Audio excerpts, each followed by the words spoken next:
Le bureau, de toutes les façons, ne sort pas sans avoir statué. Donc, il sort à quelle heure? Alors, ça dépend de l'ordre du jour. Il peut terminer à 11 h ou à midi, mais d'ici midi, on aura une réponse et les textes sont précis. Le mandataire doit être informé de la décision du bureau. Donc, ce sera ou le président ou le directeur de cabinet Christian Leroux qui nous donnera la réponse sur cette saisine ou pas. Parce qu'en fait, leur décision est en train de faire jouer le 3e alinéa de l'article 69 de la Constitution. Si nous avons un rejet de notre saisine, il n'y a plus aucun intérêt à avoir ouvert dans la Constitution la pétition citoyenne. Alors, je leur ai dit la chose suivante. Nous, la lecture de l'article 5 de la loi organique de 2010, c'est si vous avez 500 000 pétitions écrites, signées de Français, avec leur adresse majeure et autres, en fonction de cette forme, la pétition devient saisine. Or, nous entendons bien depuis un certain nombre de jours que le CESE s'interroge sur le fond. Est-ce qu'on s'interroge sur le fond pour la rejeter ou est-ce qu'on s'interroge sur le fond pour être conforme à l'ensemble des règles organiques et constitutionnelle. Certains d'entre nous ont des obligations, vont partir. Je ne sais pas si tu vas attendre. Ah, moi je reste. Bon, j'attends avec impatience cette décision. On va envoyer une note au Conseil économique, social et environnemental pour lui dire que notre pétition n'était pas recevable. On peut se poser la question de l'intérêt de cette 3e chambre constitutionnelle qui nous coûte 38 millions d'euros par an, c'est ça? Et qui, si elle se voit dicter ses réponses par le Premier ministre, ça pose question sur la séparation des pouvoirs. Et donc il est important d'écouter ce qui va être dit à la sortie du bureau du CESE. Et si par malheur ça devait ne pas être reçu, ne pas oublier de se mobiliser le 24 mars. Nous avions déposé les pétitions, nous avait dit que dans un sens comme dans un autre, la décision du bureau sera motivée. Donc nous aussi, restons motivés. Merci beaucoup. Le 15 février dernier, le CESE a ainsi reçu la première pétition citoyenne dépassant le seuil requis des 500 000 signatures. Comme le prévoit le règlement intérieur, le bureau du CESE, compétent pour en examiner la recevabilité, a auditionné aujourd'hui le mandataire unique de cette pétition, M. Philippe Briot.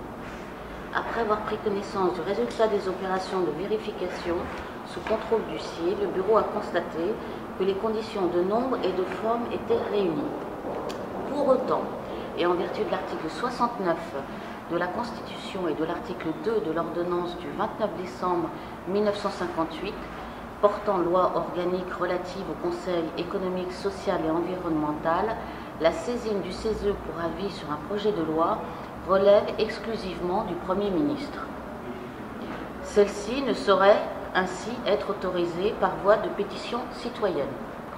Le bureau a conclu que la pétition sollicitant l'avis du CESE sur un projet de loi n'était pas recevable. Il a par ailleurs rappelé que la saisine du CESE ne saurait, a fortiori, avoir un effet suspensif d'une procédure législative en cours. Délibération du bureau adoptée à la majorité. Par ailleurs, le bureau du CESE estime que les évolutions contemporaines de la famille et ses conséquences en matière de politique publique justifient une autosaisine de la part de notre Assemblée. Le bureau examinera, avec les formations de travail concernées, les conditions d'examen et le calendrier de cette autosaisine. Il s'agit tout simplement d'une décision qui traduit les 2 heures de délibéré, puisqu'en fait, moi j'ai quitté le bureau à 10h45 et qu'ils ont terminé le délibéré, je dirais 2 heures après. Lorsque on délibère pendant 2 heures, c'est bien qu'il y a, je dirais, des opinions divergentes et qu'il y avait 2 clans.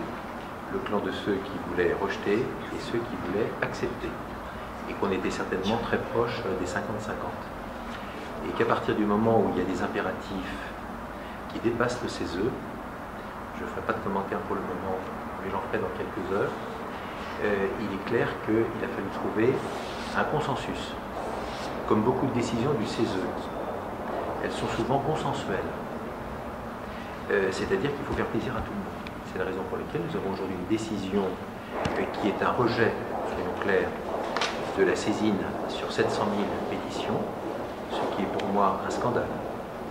et que la décision de l'autosaisine n'est en fait qu'un pis-aller. Donc cette décision ne nous satisfait pas. Cette décision est contraire à la Constitution et plus particulièrement à l'article 69. Leur argument est de s'adosser sur l'article 69, alors qu'en fait notre argument à nous c'est de dire que si la Constitution a ouvert en 2008 la pétition citoyenne, c'est bien pour donner la parole aux Français lorsqu'il y a une notion importante et urgente. Aujourd'hui, c'était le cas. Et l'article 5 de la loi organique de 2010, si elle avait prévu de ne pas ouvrir cette pétition citoyenne dans le cadre d'une instance de loi, elle l'aurait écrite. C'est le principe même des lois organiques, c'est de préciser la lecture de la Constitution. Je considère donc que l'argument du CESE est en fait lu en sens inverse.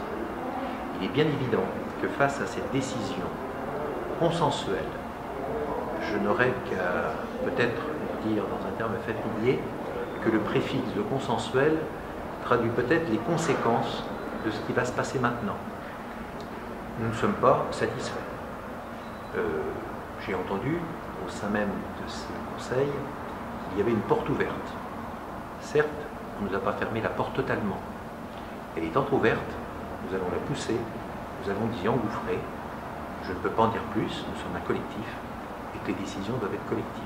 Voilà ce que je voulais dire aujourd'hui à 13h15.